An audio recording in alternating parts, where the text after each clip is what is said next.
Et pour commencer cette émission, on retrouve tout de suite Monsieur Louis et son billet d'humeur. Bonsoir Monsieur Louis. Bonjour Bénédicte, je suis chaque fois ravi de vous retrouver pour ce modeste billet d'humeur et de chroniquer avec vous sur l'antenne de RCF qui est mon rayon de soleil au milieu de toute cette grisaille. Ah bon, mais qu'est-ce qui vous mine tellement le moral alors aujourd'hui ? Tout Bénédicte, tout. Alors que les crises sociales, humanitaires, climatiques semblent au bord de nous péter la figure, on préfère se concentrer sur des histoires de prénoms qui devraient être plus blancs que blancs. Bon, de toute façon, dans quelques décennies, il fera tellement chaud qu'on n'aura même plus besoin de prénoms. On s'appellera tous de l'eau, de l'eau. C'est vrai que tout ça, c'est pas très réjouissant. Mais heureusement, il y a d'autres sujets quand même dans l'actualité. Tout à fait, Bénédicte. Il y a aussi l'affaire des Pandora Papers, une énorme fuite de documents provenant de paradis fiscaux. Des centaines de journalistes dans le monde ont épluché des millions de documents.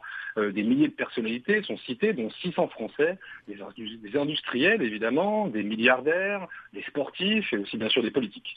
Un député de la République En Marche a même été accusé d'avoir des parts dans une société écran installée aux Seychelles et commercialisant, attention, accrochez-vous bien Bénédicte, des toupies de contrefaçon.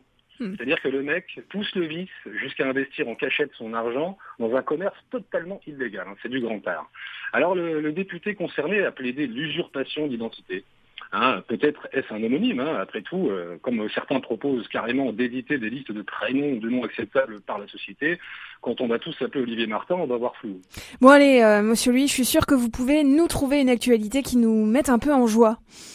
Oui, bon, d'accord, ok, bon, ça va. Je fais ça pour vous, Bénédicte, et pour redonner le sourire à Antoine, le technicien de RCF Nancy, et dont je suis orphelin aujourd'hui, car nous enregistrons cette chronique en différé. Oui, j'aime bien casser la magie de la radio.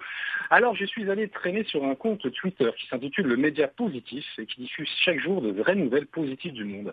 Et j'ai immédiatement pensé à Antoine quand j'ai lu cette annonce venant de Russie et qui concerne les animaux de compagnie. Alors je cite, le 21 décembre, les travailleurs d'une usine de tri de déchets à Ulyanovsk ont découvert un chat dans un sac. Le ministre de l'Environnement de la région a adopté ce chat et lui a donné le titre de vice-ministre de l'Environnement. Fin de citation. Alors j'imagine les réunions au ministère de l'Environnement. Monsieur le ministre, quelle est notre position sur l'interdiction du glyphosate ? Laissez-moi réfléchir. J'ai besoin de l'avis de mon vice-ministre. Qu'en pensez-vous, monsieur Minouski ? Miaou. Voilà. En 2021, l'une des plus grandes puissances mondiales confie un poste officiel à un animal trouvé dans une poubelle. Oui, mais là, je sens que vous repartez dans le pessimiste, monsieur Louis. Qu'est-ce que vous avez regardé hier soir ? Alors, j'ai regardé le reportage d'enquête exclusive sur M6 présenté par l'inénarrable Bernard de la Vitrarière et consacré à l'obscur Alexandre Benalla, personnage au centre d'un scandale d'État au début du mandat d'Emmanuel Macron. Eh bien, sachez que la grande passion du monsieur, hormis la bagarre de rue, c'était d'essayer, même par des moyens limite illégaux, de se faire fournir par chacun de ses employeurs un permis de port d'armes et un arsenal digne d'un film d'action américain, refusé à juste titre à chaque fois, sauf à l'Élysée. Donc, on a confié la sécurité du président de la République à Didier Lambrouille, le personnage joué par Antoine Decaune dans Nulle part ailleurs. Et malgré de multiples signalements de risque de dérapage, ce monsieur a continué à gravir les échelons.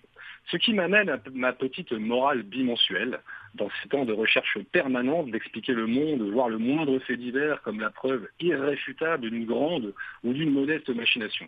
Et le reportage d'hier dans les coulisses des plus hautes sphères de l'État français de confirmer ces paroles de l'ancien Premier ministre Michel Rocard, je cite, « Toujours préférer l'hypothèse de la connerie à celle du complot.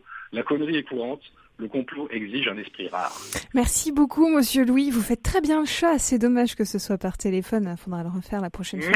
Voilà, avec un micro sous le nez. Merci beaucoup, monsieur Louis. Puis nous, on passe sans plus tarder au grand invité de ce soir.